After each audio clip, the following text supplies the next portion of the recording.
Well, hello everybody. Welcome back to the channel. I'm Attorney Matthew Lang, VA accredited attorney. I'm coming today from our new office location here in Surprise, Arizona.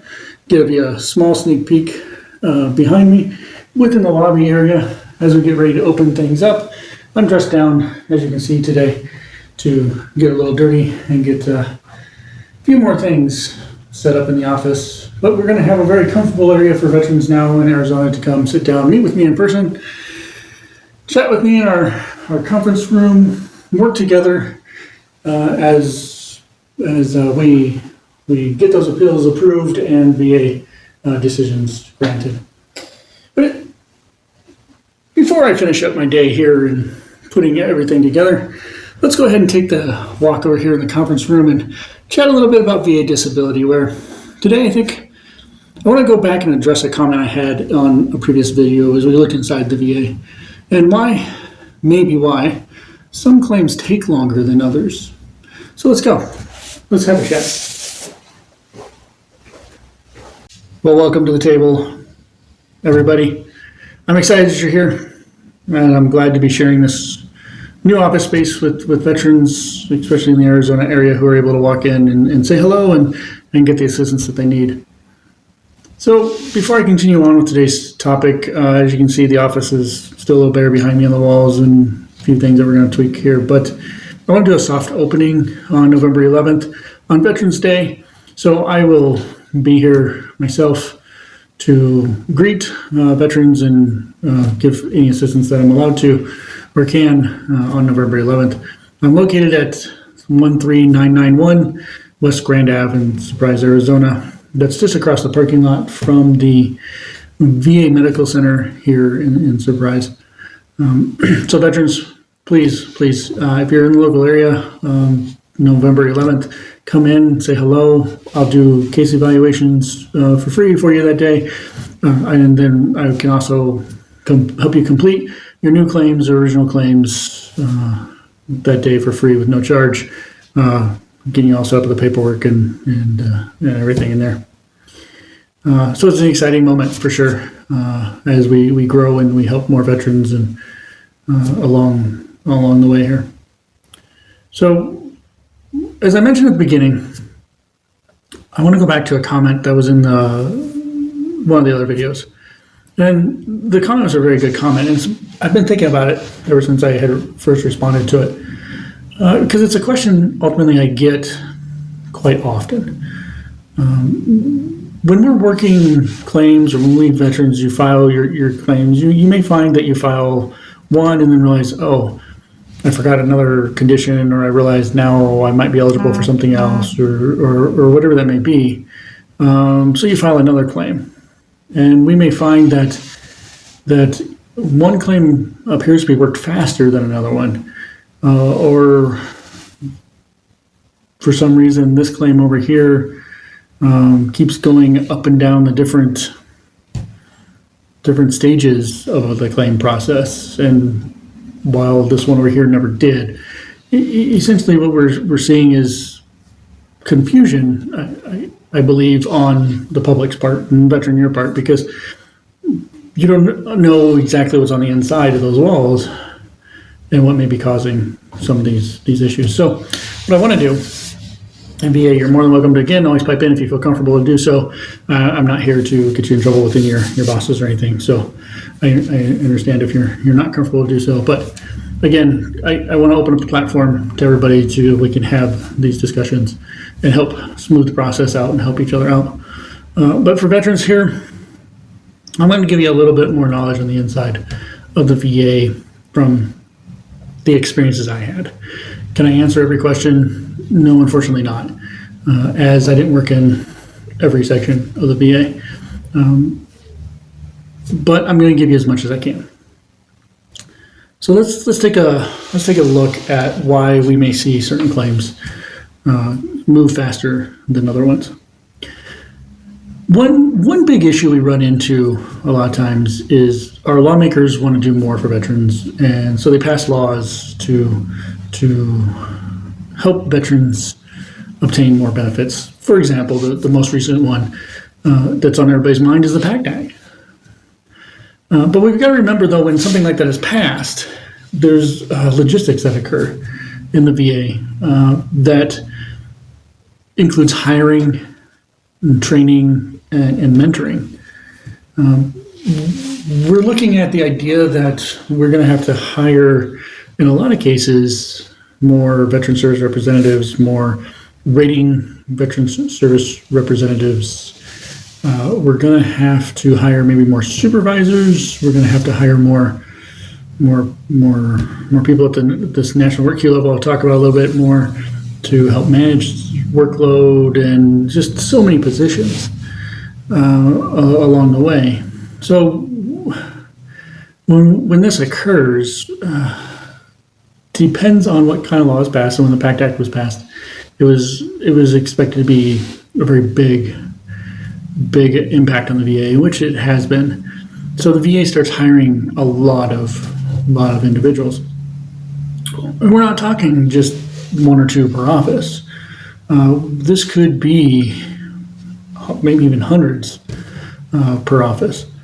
So my point is the slowdown occurs here because now you've got to have those supervisors or those managerial or leadership roles taken off of some of their duties that keep the workflow moving to do all this hiring, all the interviews, the reviews of resumes, the reviews of any other writing samples that they may issue out or whatever that may be for the hiring process. And this could take days and weeks, maybe even months, depending on how many people are being hired into the system. So we do lose some of that, again, leadership piece to these tasks over here for a moment, and these are usually the ones kind of overseeing and making sure that the flow of work is occurring. Now, not that other people can't step in, they do, but now you've increased the team so much, it's a really, really big spot to oversee and not always that easy. So you definitely have to shift some people around. You've got to figure out timing of when you can do everything. You also go through this huge process of hiring, which now once it's done, we've got to train, people have got to be trained, right? You can't just throw them out there on the floor, give them a chair and a computer and say, decide that claim. That's not going to work that way. So now what's happening here is we have to take some senior people off the floor.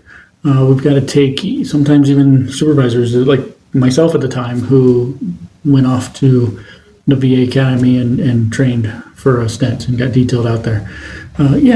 We've got then when employees come back to the office, they have to continue training for the year and every year that they're there. So the training will now start taking away staff members from pieces, but this is just logistics. This is normal logistics. So we have a lot of shifting and moving going around, but while we take some senior people off, these could have been people who could have been deciding claims, which again, it's just as important we get the new hires trained so we get more people deciding claims. So it's a small delay. In a lot of offices I experienced would have to mentor those new hires along the way. So as we mentor those new hires, those senior people are now focused in on still that continued training and that mentoring and reviewing of those decisions of the new hires to make sure that the new hires are doing it right. And that's really a slowdown too for those senior people on their workload. So you can just definitely see the basics logistics of hiring and training, which can slow the system down. So veterans, it may be, and I can't say for sure, but it may be that your one claim moves so quickly because we weren't in a stage of all this hiring and training and so it moved fast. But maybe this claim over here got stuck and held up into this process as we try to grow as a whole entity here between VA and all the representatives out here and all veterans and get everything working together. So it could have just got stuck there. It's possible. Now we also have to look at the idea that veterans, sometimes one claim is more complicated than the other one, even though it doesn't look like it. For example, a TBI claim is going to need a lot more work than probably a hearing loss claim, for example.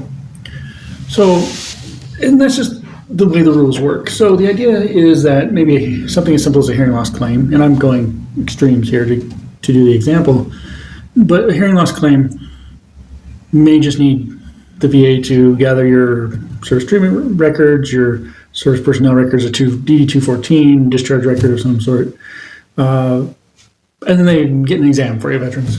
That's usually pretty simple process there. Well, a TBI claim is going to need a lot more work. I mean, VA is still going to get your service treatment records, your personnel records, they're going to have to get some other medical records, perhaps. They're going to get exams, but unlike a hearing loss claim, it's not just one easy exam. We're talking about a multitude of exams because TBI will affect every part of the body. So there's a lot more to consider there. So that could definitely cause things to go up and down in the status realm of your claim as well and make a claim last longer. So it could be that, veterans, could be that. Could be that one claim was more difficult than the other one. I use extreme examples, but it could just be that on the surface, they don't look like they would be that different, but when it comes to processing and the laws, they really are. The other idea while I'm on that point could be, veterans, that sometimes you served with a time frame, or maybe in a reserve or National Guard element is usually where I've seen it, where getting records can be a little difficult for the VA. I know with my time working as a human resource assistant in the reserves, I found many times that records were never properly archived or filed like they were supposed to be by regulations or by rules and laws. Many times because I think most people didn't know or were trained on what to do. So sometimes VA has troubles finding those records because they weren't filed where they were supposed to be. Maybe, veterans, you've got your files were archived properly at the National Archive, but you were involved in that fire back in the 70s where your records got destroyed. Things have to now be rebuilt, and other evidence has to be gathered. So my point here is, veterans, is one of the reasons why this claim over here may move faster than another one is because maybe you have more evidence that's needed that the VA's got to look for, and it's just they're running into a few challenges and roadblocks. And that could be it too. Now, I'm not going to say it's all your type of claims here, veteran, or it's just the logistics of hiring and training and mentoring. These are all possibilities, but I can't ignore the other possibilities of computer errors, system errors. I mean, we all use a computer, right? We use our phones, we use our laptops, whatever it may be. Smart TVs even anymore, right, as a computer, essentially. But we find that technology isn't always perfect. It's going to error somewhere, something will glitch or break, an update will change something. So in a paperless world, VA experiences the same thing, which could slow down, again, the claims process, unfortunately. The system that they use, paperless system they use, is a very robust system that when an update occurs, even though it had been tested time and time again and worked during testing, sometimes collapses when it comes out to the field, which can then slow down the workload, unfortunately, for the VA, sometimes by days or, again, weeks, maybe only hours, minutes maybe. But computer technology is definitely a possibility in the slowdown, where maybe they didn't have any computer glitches over here on this claim, and now they do over here, and it's taking longer to sort it out. And I've also seen it, unfortunately, where sometimes only certain veterans' claims are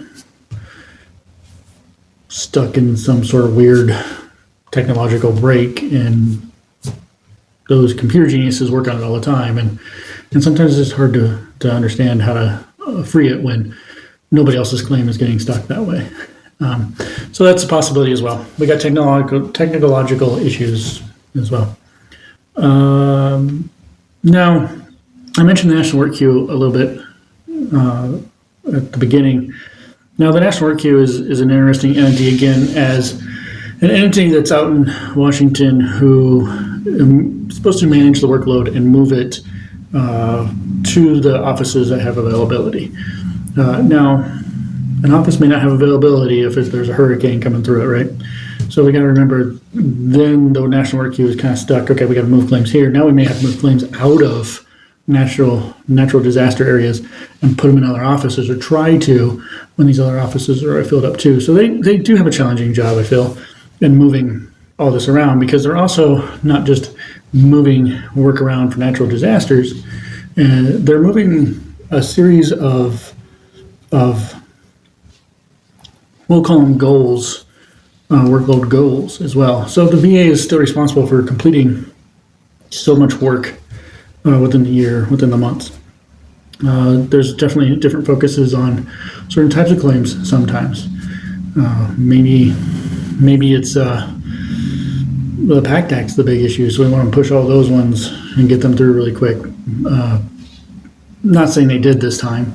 Maybe a bad example. We even had the old Niemer case that created a lot of deadlines and timelines in laws, and those had to be moved ahead even before the National Work Queue came out. So it could be possible it's just mission-oriented goals, especially, that keep the National Work Queue from being able to assign certain ones. And maybe veterans, your one claim, and you didn't even know it, fit that goal or that mission for that month, when this one over here does not. And so this one might be moving slower because of that.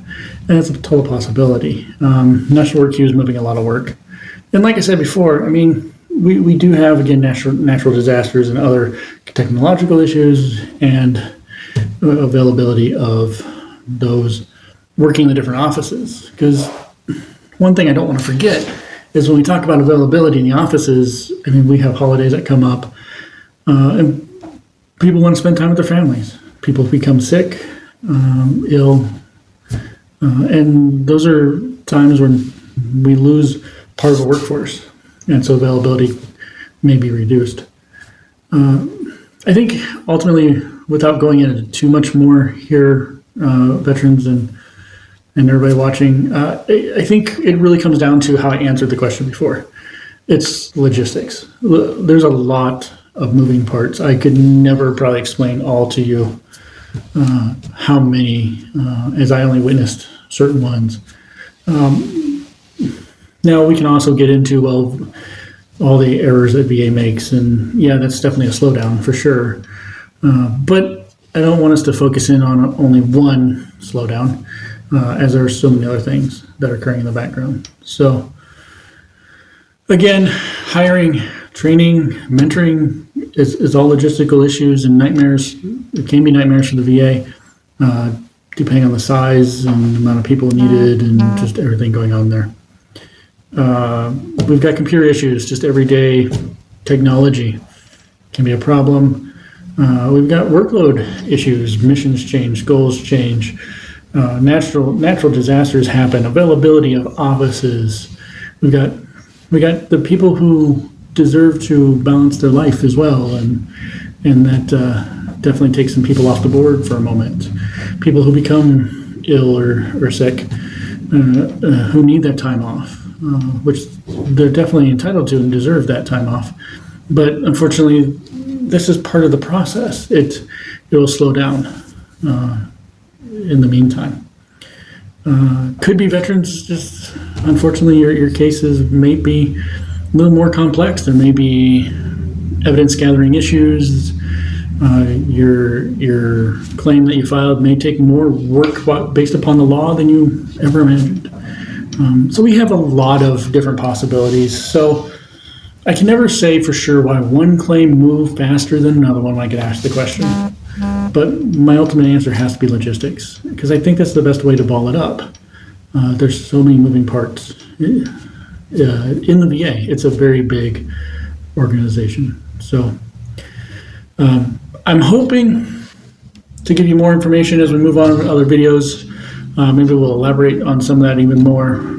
However, this right here should give you a little bit more insight into the workings of the VA, things that we have to be patient with, things that we have to work against, and different challenges that are just out there naturally in the process for everybody. But processes we can still make better, especially working on better technology, working on better plans of when natural disasters do happen. How do we shift things around? How do we handle our workload? What mission should be first, and what happens when our lawmakers do shake things up, because they're going to continue doing it.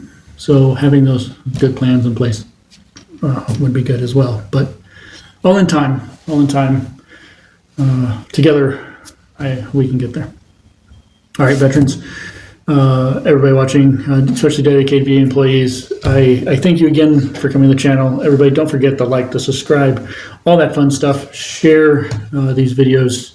Again, November 11th, soft opening. I'll likely be here by myself, but I want to open up the door that day to you veterans that are local here in Arizona, give you that sneak peek into the office space that we have here for you, and give you the opportunity to get a little bit of assistance from myself that day as well.